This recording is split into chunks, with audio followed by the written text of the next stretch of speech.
Shalom, selamat malam, salam sehat bagi kita semua. Malam hari ini kita berjumpa kembali dalam media Sabda Jemaat Rio Riita. Bapak Ibu Jemaat kekasih Tuhan, memulai renungan media Sabda malam hari ini, satu pujian dipersembahkan dari anak kekasih Sekar.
Sebelum kita membaca dan merenungkan firman Tuhan, mari kita mohon tuntunan Roh Kudus, kita berdoa. Malam ini Bapa, kami datang bersekutu dengan Engkau, bersyukur atas segala penyertaan Tuhan yang Tuhan nyatakan bagi kami khususnya pada sepanjang hari ini. Kami akan membaca dan merenungkan firman-Mu. Kiranya Roh Kudus terus menuntun kami dalam membaca dan merenungkan firman-Mu, agar kami dapat mengerti dan kami dapat nyatakan dalam hidup kami. Bersabdalah ya Tuhan, kami anak-anak-Mu telah sedia mendengarkan firman-Mu. Dalam nama Tuhan Yesus kami berdoa. Amin. Saudara-saudara, pembacaan firman Tuhan terdapat di dalam 1 Korintus pasal 15.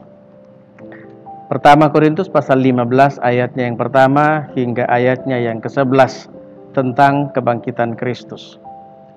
Demikian firman Tuhan. Dan sekarang saudara-saudara, aku mau mengingatkan kamu kepada Injil yang aku beritakan kepada kamu dan yang kamu terima dan yang di dalamnya kamu teguh berdiri. Oleh Injil itu kamu diselamatkan, asal kamu teguh berpegang padanya, seperti yang telah kuberitakan kepadamu, kecuali kalau kamu telah sia-sia saja menjadi percaya. Sebab yang sangat penting telah kusampaikan kepada kamu, bahwa apa yang telah kuterima sendiri, ialah bahwa Kristus telah mati karena dosa-dosa kita, sesuai dengan kitab suci, bahwa ia telah dikuburkan, dan bahwa ia telah dibangkitkan pada hari yang ketiga, sesuai dengan kitab suci, bahwa ia telah menampakkan diri kepada Kefas dan kemudian kepada ke-12 muridnya. Sesudah itu, ia menampakkan diri kepada lebih dari 500 saudara sekaligus. Kebanyakan dari mereka masih hidup sampai sekarang, tetapi beberapa di antaranya telah meninggal. Selanjutnya, ia menampakkan diri kepada Yakobus, kemudian kepada semua rasul. Dan yang paling akhir dari semuanya, ia menampakkan diri juga kepadaku, sama seperti kepada anak yang lahir sebelum waktunya. Karena aku adalah yang paling hina dari semua rasul, bahkan tidak layak disebut rasul, sebab aku telah menganiaya jemaat Allah. Tetapi karena kasih karunia Allah, aku adalah sebagaimana aku ada sekarang. Dan kasih karunia yang dianugerahkannya kepadaku tidak sia-sia. Sebaliknya, aku telah bekerja lebih keras daripada mereka semua. Tetapi bukannya aku, melainkan kasih karunia Allah yang menyertai aku. Sebab itu, baik aku maupun mereka, demikianlah kami mengajar dan demikianlah kamu menjadi percaya. Amin firman Tuhan. Kita berbahagia membaca mendengarkan firman Tuhan, terlebih jika kita terus pelihara dalam hari-hari kehidupan kita. Bapak Ibu kekasih Tuhan, kita masih dalam suasana Paskah, kebangkitan Tuhan Yesus. Kita aminkan bahwa dasar iman Kristen adalah kebangkitan Kristus. Tanpa kebangkitan Tuhan Yesus, maka sesungguhnya kekristenan tidak ada. Kepercayaan kita menjadi sia-sia karena kita tetap hidup di dalam dosa. Karena itu, Paulus menekankan bahwa inti Injil adalah rangkaian peristiwa tentang kelahiran, kehidupan, kematian, dan berpuncak pada kebangkitan Yesus Kristus.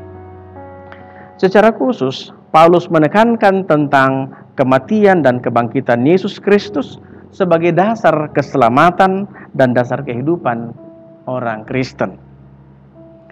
Saudara-saudara, Kristus yang mati karena dosa kita hendak menjelaskan bahwa jika Kristus tidak mati, maka manusia tidak memiliki jalan keselamatan.